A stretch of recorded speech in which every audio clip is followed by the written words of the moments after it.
Alright, so it's a bit of a different kind of video today, a bit of a different angle also if I actually decide to use the webcam. This is just kind of a spur of the moment thing, But, if you guys didn't see, the other day, the official Sonic the Hedgehog Japanese website put out an official timeline, which is terrifying, and we're gonna talk about it right now.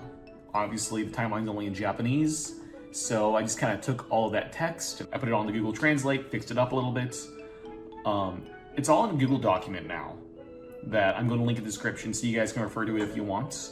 I know it's a little rough in some places, so I might keep going in and fixing it up. And if you guys have any comments, then by all means, leave them on the video or leave them in a document or join the Discord server, whatever. You're more than welcome to make yourselves heard.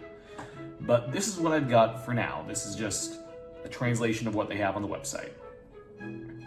And oh yeah, also I want to shout out the people who are on my Discord server, the Spoiler Goblin Discord, as well as the Sonicverse Discord, as I've talked to them, both servers, quite a bit in preparing for this, so they've definitely affected some of my thoughts and my translations, and they deserve to be credited, so shout out to all those people. So, starting at the very beginning, we have Destruction, Rebirth of the World by Dark Gaia and Light Gaia. This is the events of Sonic Unleashed. Well, not the events of Sonic Unleashed, but like the very earliest times, saying that like the time that it's mentioned tens of thousands of years ago in the Gaia manuscripts, not the first time, it was happening before that too. That's just the first time, the earliest that we have documentation of. Okay, cool, sure. And then also in very ancient times, the ancients showed up. That also makes sense to be one of the earliest events in the Sonic timeline, not a surprise. I'm going to be glazing over most of this a little bit. Feel free to pause the video if you want to read this, or like I said, just go open up the Google Drive link. This is the first thing I want to talk about, though, is this description of the event tens of thousands of years ago that the Gaia manuscripts discuss. Not the manuscripts themselves, but there's a little bit of wording here that I find weird. First of all, there's this part where it describes Dark Gaia as this hyper energy life form. A more direct translation would be super energy life form, at least based on what I've seen. That's just the wording they use in the English version of the game. But the fact that they specify that makes me wonder if, in some way, the energy of Dark Gaia is similar to the energy used to make Supersonic or something. I don't know. It's just a little weird. Maybe I'm overthinking it. I'm probably overthinking it. I have a tendency to do that. It also specifies that Dark Gaia arose in the core of a star. Now, not a literal star, some kind of heavenly body. I believe the exact character used is Hoshi, which is the same character that is used in, like, Hoshi no Kabi, Kirby of the Stars, that series' Japanese name. What I find particularly interesting about that is that, according to Jisho, which I'm not fluent in Japanese in any way, shape, or form, that's just the website that I use as my Japanese dictionary, that word tends to explicitly not refer to the Earth or the Sun, which might imply that Dark Gaia did not come from the core of the planet, as, like, we originally believed, but it's a little inexact, and it was pointed out to me by, I think it was Magma on the Sonicverse Discord, that it could just be referring to Dark Gaia coming out of the Earth's core. That's not even where it was, not even talking whatsoever about where it was born, just that's where it comes out of, which is true in-game. So, I don't know. Like I said, very much could be overthinking this one. I am also not super up to date on Unleashed. I need to go and revisit that game. Whatever, not important right now. We have the arrival of the Babylon Rogues on Earth. Well, the Babylonians, technically, which became the Babylon Rogues eventually. The Echidna tribe wiped out by chaos in the backstory of Sonic Adventure. Okay, cool. 2,000 years ago, the Black Arms arrive. Shadow the Hedgehog backstory. Sweet, okay. Now, this is an actual retcon right here of the ancient civilization creating the Gizoids. Originally, this was 4,000 years ago in the original Sonic Battle Manual. This is now 2,000 years ago. So, why did they make that change? I have two thoughts about this. First of all, they put this in the same time frame as the arrival of the Black Arms. Maybe implying that the Gizoids were created by the Black Arms or to fight the Black Arms or something like that. It's entirely possible because the Black Arms did leave other artifacts back then, like the Glyphic Canyon Temple, for example. But then also the other, and I think more likely, reason is because of Sonic Chronicles. If you guys don't know Sonic Chronicles, this is the game that caused Ken Penders to sue Sega because he thought that it was using too much of what he wrote for Archie Sonic. And the main villains of that game are another tribe of echidnas called the Nocturnus clan, which were sealed away in, I think it's called the Twilight Cage. And it's well, it's not, I think it's just implied, but they have Gizoids there, implying that it was the Nocturnus clan who created the Gizoids. However, by putting the birth of Emerald 2,000 years ago, that puts them very clearly after the echidna tribes were wiped out by chaos. So it could just be saying, no, that's not true, that's not canon. The Nocturnus clan did not create the Gizoids, it was someone else. Could very easily be either of those two things. It's probably the second one, as interesting as the first one might be. So, going forward, Black Doom meets Professor Gerald, all the stuff that happens on the Ark, Maria gets got, the time travel shenanigans from Sonic 06, which are very important. And then we get into the actual events of the games, where obviously the first game they bring up is Sonic 1. I don't think that's super controversial. Yes, Sonic 1 happens before most games in the series. I know that must come as a shock to you. Sonic CD, Sonic 2, this very much just is... This is just Origins. Like, I don't think any of this is a shock to anyone. But we need to talk about the elephant in the room now that we're talking about the different games, because if you've looked at this already, you'll notice that this timeline is a little short. They have cut a lot of games out of this. They have cut off Advance 1, they have cut off the Rivals games, they've cut out just about every single classic spin-off. So the question is that because none of those things are considered canon anymore? And the answer is probably no. And you could say, oh, it's because they include Advance 2 and 3, but not Advance 1. Advance 1 has to be there if 2 and 3 are there. Sure. But I think there is another game that is not included in the timeline, which is far more important, and that is Sonic 3. They skipped directly from Sonic 2 to Sonic and Knuckles, and that's not just because, this sounds like the events of Sonic and Knuckles. If you literally go look at the timeline, it shows a picture of Sonic and Knuckles here. If you click on it, it just gives a plot description of Sonic and Knuckles, just pictures from Sonic and Knuckles. I'm not translating it here, but this summary right here literally opens up with the events of Mushroom Hill Zone, which is halfway through the events of Sonic 3 and Knuckles. And I'm sure they still, I didn't actually check this. I'm sure they still have something for Sonic the Hedgehog 3.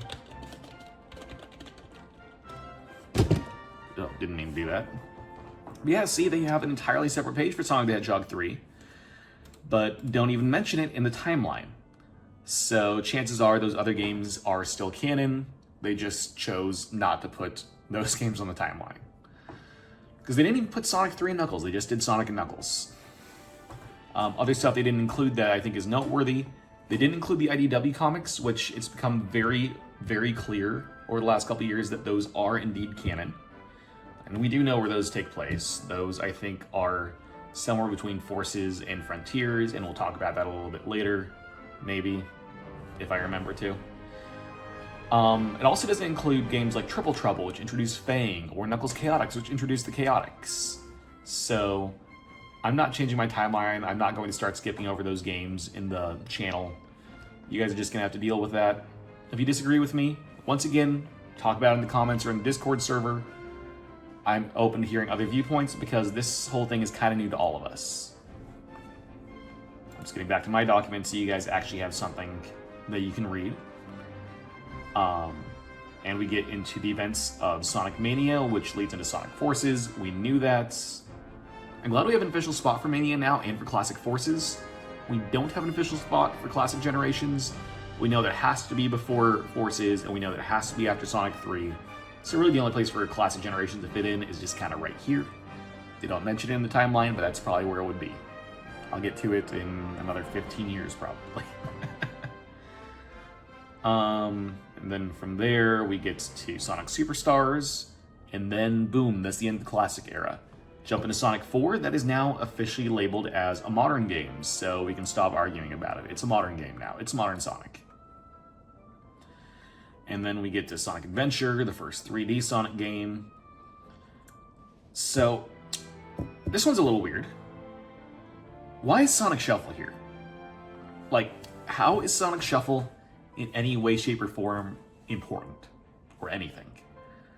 I don't get it. I don't know. It's here. It's canon. You cannot argue it's not canon anymore. It is in the timeline. They very clearly see it as important for some stupid reason I don't understand. Adventure 2, Advance 2, Advance 1 has to go in somewhere before here. And also, I guess Advance 2 being here does mean that when Cream showed up in Sonic Adventure, specifically in Sonic Adventure DX, they didn't know who she was. She was just kind of there visiting on vacation or something. I don't know. And then we have Sonic Heroes, and immediately followed up by Shadow the Hedgehog. And then we have Sonic Battle.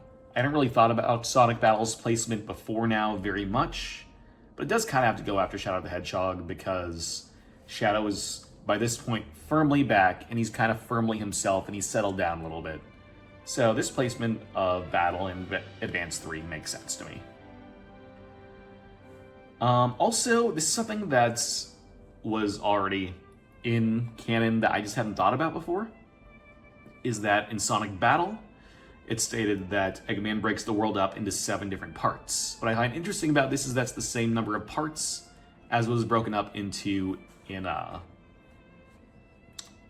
Unleashed.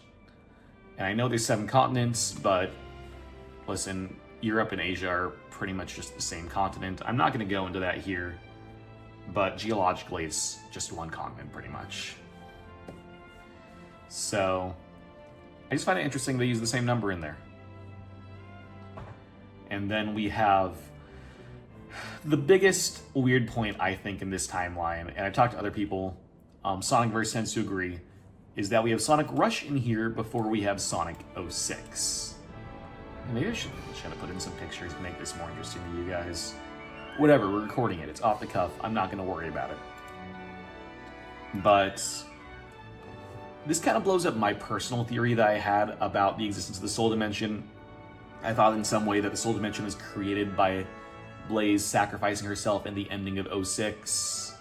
Just like creating this alternate world to seal off Iblis. It was this whole thing that now that we know that the Soul Dimension existed before Sonic 06, it doesn't really matter.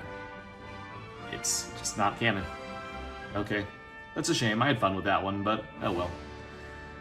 That also maybe implies that the Blaze that we see in 06 might actually be like the Princess Blaze from the Soul Dimension that we see in other games, just in the future. I guess she lived a long time in that case, or maybe the timeline doesn't really, it's not really equivalent between the two worlds. It's never really explained, I don't think. But there we go. Maybe there aren't 2 Blazes, maybe there's just the one. And she just also happened to come and fight Iblis in the future. So that's fun, that's nice. And then most of what we have going on from here is fairly straightforward. Going into Unleash and Colors. This is Generations. Yeah, Shadow Generations are right here. Yeah, I don't have much to discuss for most of this. I find it interesting they specifically decided to include the Sonic Frontiers prologue in here. It's the only non-game material that they have in this list. So that was just a bit of a strange choice, I think. But whatever, it's cool. It was a good little piece. I'm glad it's here. And then also, once again, you can't argue that they didn't include IDW on here because it's not a game, because they included the Frontiers prologue on here, and it's not a game. So if IDW is canon, and you still think it's canon, it was just left off the list, which means canon items were left off the list. There we go. And then we have Frontiers, which is the most recent game of the timeline. Once again, probably not a surprise to anybody. And then finally, we get down to the future. And this is the future from Sonic 06. And then this is the nice, happy future that was caused by 06 not happening. Which I think is hilarious, because the reason Silver keeps coming back is because his future is not good. Because his future keeps getting screwed up. Whether it be by the events of rivals, or be it by the events of forces, or whatever, the future is always unhappy, except I think the only time it's said to be happy is in Colors DS. It might be in IDW. I'm not caught up in IDW. I haven't read very much IDW since like year one. I need to catch up. I need to do that. But my point is, the fact that they mention the future world being nice means that it's some, I guess, parts of Sonic Colors DS are canon, even if it's not the full story.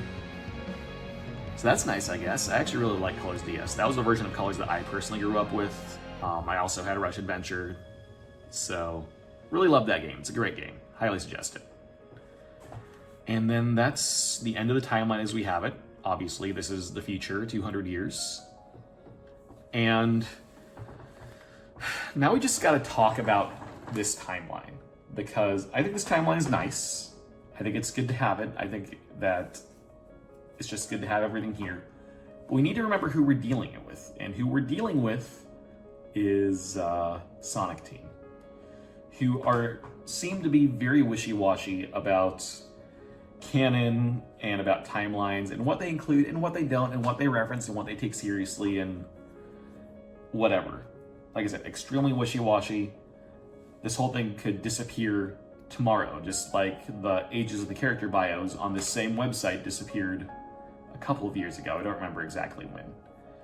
So I don't think this timeline is going to be set in stone, canon forever.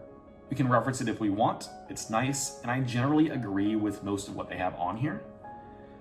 But I wouldn't be surprised if in 5 years the timeline shifted, just like the Hyrule Historia timeline, which has been changed up multiple times since the whole thing came out in, was it 2012? Is that when Hyrule Historia released? Whatever time that was, I think this is going to be very similar to that. I like it. This is probably what Sega's working off of right now. Doesn't mean it's what they're working off of forever. So yeah, there's that. I just want to know, what do you guys think of this video, this type of video? Do you like a little bit more off the cuff? Do I ramble too much? Just let me know. Just trying something new here. See what you guys think. Just to kind of keep the quality up on the Deepest Lore videos, I think I'm going to try to do more filler videos, kind of like this. Not all of them are going to be this off the cuff. Some of them are going to be scripted. But I'm just kind of spreading those out a little bit more, so I can make sure I have the time to fully process those games, to do them right. And, you know, still keep coming out with content regularly. So I guess with that, thanks for watching. Tell me what you think in the comments. Join the Discord server, all of that. And I'll see you next time. Goodbye.